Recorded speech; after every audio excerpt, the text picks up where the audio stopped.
In which kind of country will you want your children to be? This is the question. It is not about you and me.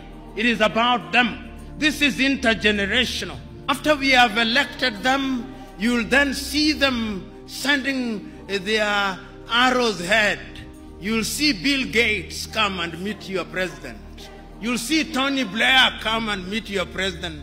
You'll see Macron come and meet your president. You'll see all of them. And then they will never admit, but they'll be told, if you want money in agriculture, behave this way. If you want money in this area, behave this way. They will never tell that to the Chinese. They will never tell that to the Indians. They will never tell that to the Vietnamese. They will never tell that to the Koreans. But in Africa, they tell us. That is why, as I speak to you now, under this new scramble, the IMF and the World Bank are back, telling you who to hire in your universities, what to sell and what not to sell. It is a sad situation. So today, as I look at Africa in that new scramble, the Chinese are here, the Turks are here, the British are here, the French are here, the Qataris are here, the Americans are here. This time round, they are so subtle that we don't even recognize them, but they control us. What are we going to do about it? In order to develop, we must do something. It has also been demonstrated that it can be done. I've traveled across this continent and I've seen that development is possible. You go to Rwanda now. They are demonstrating that it can be done. Go to Kigali now.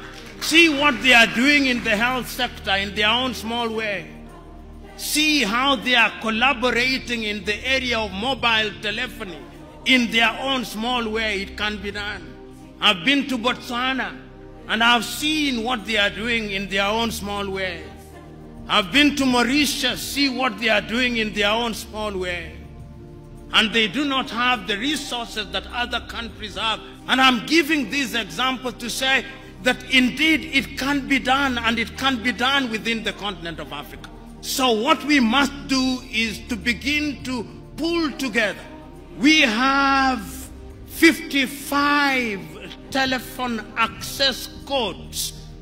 Nigeria 234, Ghana 233, Kenya 254, Tanzania 255, Uganda 256, Zambia 260, Zimbabwe 263.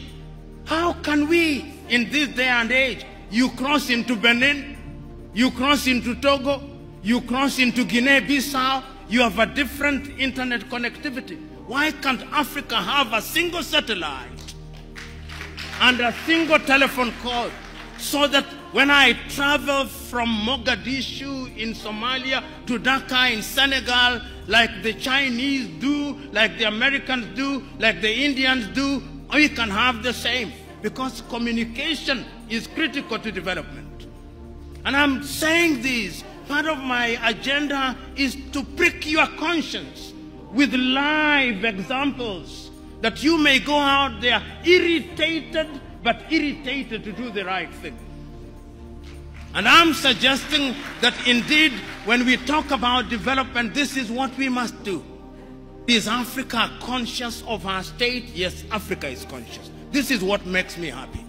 That after all these analysis, it appears to me that Africans have now recognized that going forward, we can only defeat the conspiracies, we can only have development as we are talking about it by working as a team.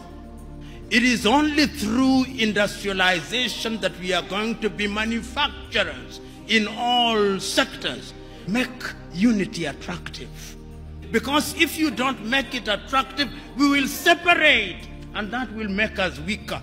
You are here, maximum 40 years, you will have gone upstairs. But after 40 years, in which kind of country will you want your children to be? This is the question. It is not about you and me. It is about them. This is intergenerational. Africa must change. Africa can change. And it can only change if we change our minds. And our minds we must change.